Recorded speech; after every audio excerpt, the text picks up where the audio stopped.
Alan Hahn from Hahn and Humpty with us now. What's up, Hahn? How we doing, sir? What's going on, guys? Just sitting in New York traffic, heading home from the city, because that's what we do. It's a commute that should take 40 minutes, and it takes about 2 hours. Oh, brutal. Yeah, it's fun. So you guys are drive time there. I wonder what's the worst traffic you guys have there?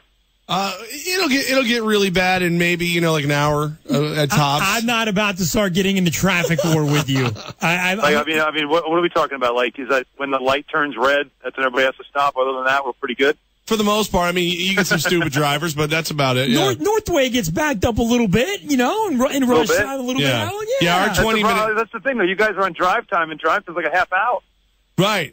We have to be quick. We have to get attention and hope that we make a point. And then we're just so damn captivating. People just can't turn it off. Quick. Yeah. Everybody's jumping out of their car in a half hour. Exactly. Yeah. They got to bring us. We got the radio pump app going. They got to take us with them wherever they go. That's it. That's what you have to do. Just whatever you make sure you get your point in fast. Yeah, that's right. Hey, you and DiPietro were at the Knicks facility this week. What's your takeaway from this New York Knicks team being around them this week?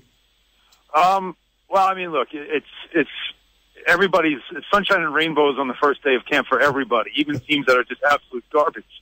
So what you're dealing with really is what they look like on the court, and we won't know until they start in the preseason. Carmelo Anthony has to stay healthy, but what you like is the fact that Carmelo and Kristaps Porzingis, the rookie, really seem to be forming a bond. That's good to see. We'll move on from that since you got to wait and see after the sun shines and rainbows clear to see what they're going to do. That's what it is. It's. I mean, the best I can tell you is they won't be as bad as they were last year. Well, that's good. I'll take that. I'll take that as a win. Yeah, exactly. Even if they double the win total, it's still probably not good enough to make the playoffs. That's the scary thing. They really have to have, like a plus 20 kind of year to contend. Alan Hahn, co-host of Hahn and Humpty, heard 1 to 3 weekdays right before the back of myself right here at 104.5 The Team ESPN Radio. Do you buy Carmelo Anthony and what he's giving us with this leadership and I'm happy where I'm at and I'm happy with this team? Are you buying that right now? Yeah, I actually do. When you sit down with him, you really and I've known him a couple of years. There's a perception of him, and then there's what he really is. And he admitted that it was his mistake in the summer, kind of letting things be said, people speaking for him, that he didn't speak out quickly. He kind of let it go. Because he said at first he thought it was funny, some of the stuff that was being said about him, or so things that were apparently being said that he was saying, that he didn't want to be a Knick, he wasn't happy with the moves that were made, he wanted to be traded, all that stuff. And he said none of it was true, but he should have jumped on it quickly. Again, you're in New York, this stuff just blows up. But he's not this isn't a guy that's going to be, one of the great captains of all time. He's not Willis Reed, okay? People know that. He's not really even Patrick Ewing, who led by example more than he led by, his voice in the locker room. Melo is what he is. He's a specialist. He's a great scorer. You got to put the right pieces around him to get the most out of him. I think they tried to do that this offseason with the players that, as Phil Jackson called them, hand-picked to fit around him and to fit so that he can just play and emphasize his skill set. And other guys take care of business, some toughness. They talked a lot about defense. Derek Fisher talked a lot about defense, and that's a topic that they haven't really been able to talk about around here in a couple of years. Alan, when you look at Porzingis, I mean, we've heard him compared to Dirk Nowitzki or a guy who can't even play in this league. What's your takeaway from the rookie?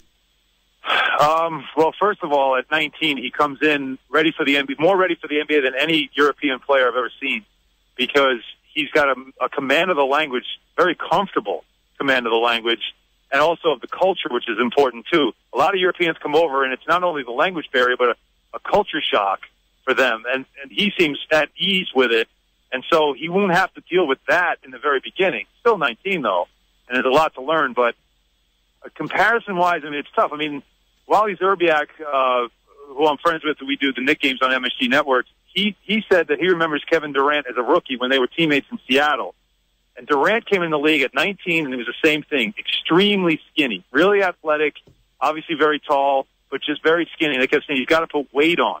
But you could see the skill set. And as he matured and got man strength just from maturity, I mean, Durant's still very skinny, but his skills really obviously, have taken him to a level now where he's one of the best players in the game. Porzingis has great skill. He doesn't need to put on 400 pounds and just be like Shaq. They got to leave him alone with that. He's somebody that can score. And at 7'3", he can shoot over most defenses. Alan Hahn, co-host of Hahn and Humpty, 1 to 3 weekdays right here on 104.5 The Team, ESPN Radio. Alan, is Derek Fisher the right guy in New York to win? I think so. He's got the right kind of mentor in Phil Jackson, so it starts there with that. I think, he was learning last year. Phil was learning last year. But, this year he's got to put the pieces together. He's got to learn how to manage games. He hasn't done that. He didn't have to. Winning wasn't a major priority towards the end of the season, obviously. So there weren't situations where late in games he was caught up in those kind of situations. They were losing a lot of the time. So there's still, I think, a lot of that he's got to learn. But from his playing experience, you'd think he'd know how to handle most of that stuff. But I think with Phil Jackson and the relationship they have together, he's somebody that I'm really curious to see how he develops into a head coach, because personality-wise and the type of person he is, the way players respect him, he's got that foundation there. How much of the Mets' postseason potential is riding on Harvey's pitching arm? I think it's more what you get out of the other pitchers as well, because Harvey's only going to pitch in the first series. He's only going to pitch once. I think DeGrom is somebody that is going to be most important because he'll probably pitch twice.